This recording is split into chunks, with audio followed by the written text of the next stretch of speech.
ভারতে জরুরি ব্যবহারের চূড়ান্ত অনুমোদন পেল অক্সফোর্ডের করোনা ভ্যাকসিন। একই সাথে ভারতের বিজ্ঞানীদের তৈরি টিকা কোভ্যাক্সিনও ব্যবহারের অনুমোদন দিয়েছে দেশটির ওষুধ নিয়ন্ত্রণ সংস্থা।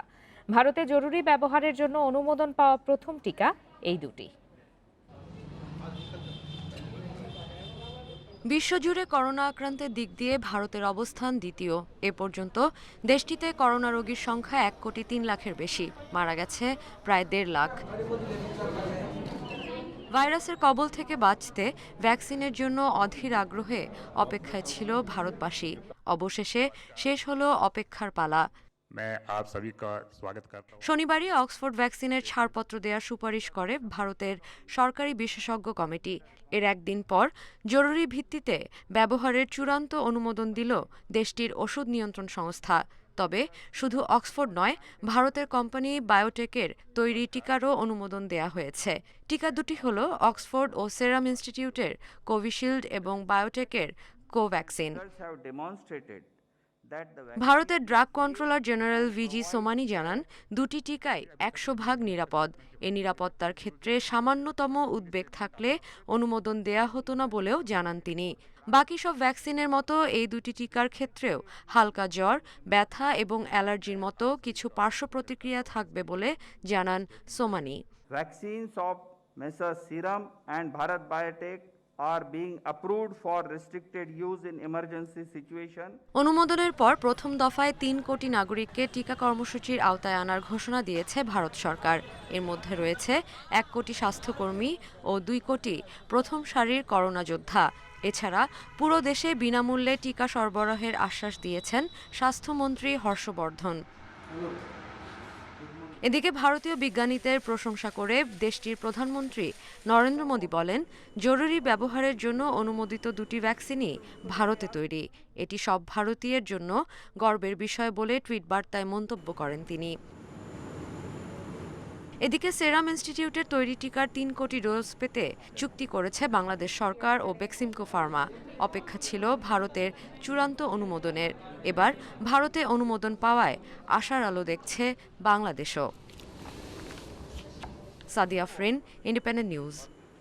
ভারতের করোনা ভ্যাকসিন প্রসঙ্গে আরো বিস্তারিত জানাতে পশ্চিমবঙ্গ থেকে যোগ দিয়েছেন সহকর্মী জয়দীপ সরকার। জয়দীপ, নিশ্চয়ই ভারতবাসীর জন্য বেশ বড় সুখবর বলা যায়। একসাথে একটি নয়, দুটি ভ্যাকসিনের অনুমোদন মিলেছে। তো কবে নাগাদ টিকা কর্মসূচি শুরু হতে পারে, এ বিষয়ে কি তথ্য রয়েছে?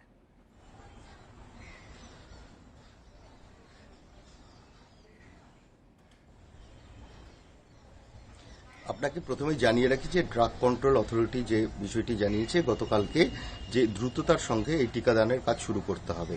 কিন্তু এই টিকাদান শুরু করতে গেলে যে ধরনের পরিকাঠামো গোটা দেশের প্রত্যেকটি রাজ্যে করতে হবে, সেটা কিন্তু খুব সহজ নয়।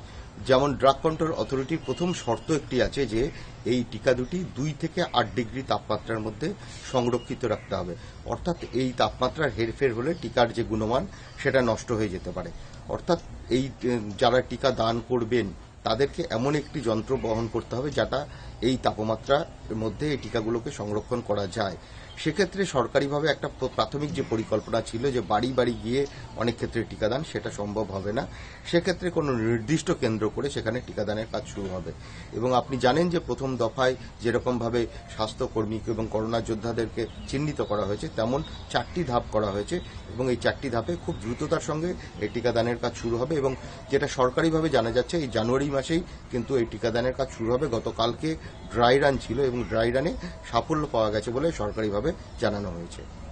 জয়দীপ, টিকা সংরক্ষণে যেরকম কিছু জটিলতা রয়েছে, তেমনি কিন্তু যারা টিকা দিবেন সেই কর্মসূচিতে যারা আছেন সবাইকে কি আলাদাভাবে প্রশিক্ষণ দেওয়া হবে কিনা ভারতে? এবং আরেকটি বিষয় জানতে চাইব, দুটি টিকার অনুমোদন দেওয়া হয়েছে, কারা কোন টিকা নেবেন সে বিষয়ে যদি মতভেদ তৈরি হয় সেক্ষেত্রে সমাধানটা আসলে কি?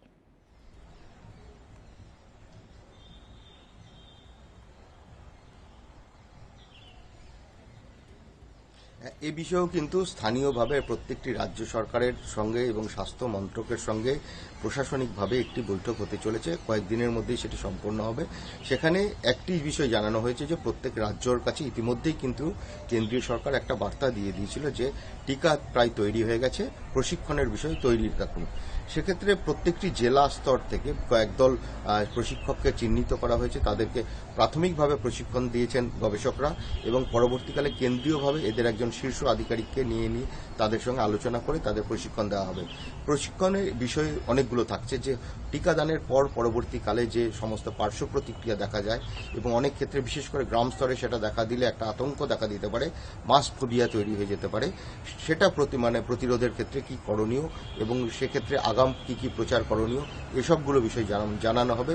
তেমন টিকাদানের প্রক্রিয়া এটা যারা নিচুর তলায় যারা করবেন তাদেরকে প্রশিক্ষণের জন্য প্রায় সর্বত্রই একটা প্রশিক্ষণ শিবির হবে এবং যারা এই টিকাদান করবেন তাদের সুরক্ষার বিষয়টিও সরকারিভাবে ভীষণভাবে নজর দেওয়া হয়েছে এবং এই প্রক্রিয়াটা শুরু হতে আরও প্রায় 15 দিনের মধ্যেই আশা করা যাচ্ছে যে সর্বত্র শুরু হয়ে যাবে এবং এই 15 দিনের মধ্যে সমস্ত প্রক্রিয়া শেষ হলেই একদম গণহারে যে টিকাদানের যে সরকারি লক্ষ্য, কারণ নিখরচায় এই যেহেতু টিকাদানটা করা হবে সে কাজ চলবে। ইতিমধ্যে ভারত বায়োটেক এবং অন্য আরেকটি যে সংস্থা আছেন তাদেরকে পুরোদমে টিকা তৈরির যে কাজ সেটা করতে কিন্তু সরকারিভাবে নির্দেশ দেওয়া হয়েছে। প্রধানমন্ত্রী বলেছেন যে অবশ্যই এটা একটা জাতির কাছে গর্বের বিষয়। যদি একটু সর্বশেষ জানতে চাইবো যে যাদেরকে এই টিকা দেওয়া হবে, সাধারণ মানুষ ভারতের, তাদের মধ্যে এই টিকা নিয়ে প্রতিক্রিয়া কেমন দেখেছেন আপনি বা আগ্রহ কেমন দেখেছেন?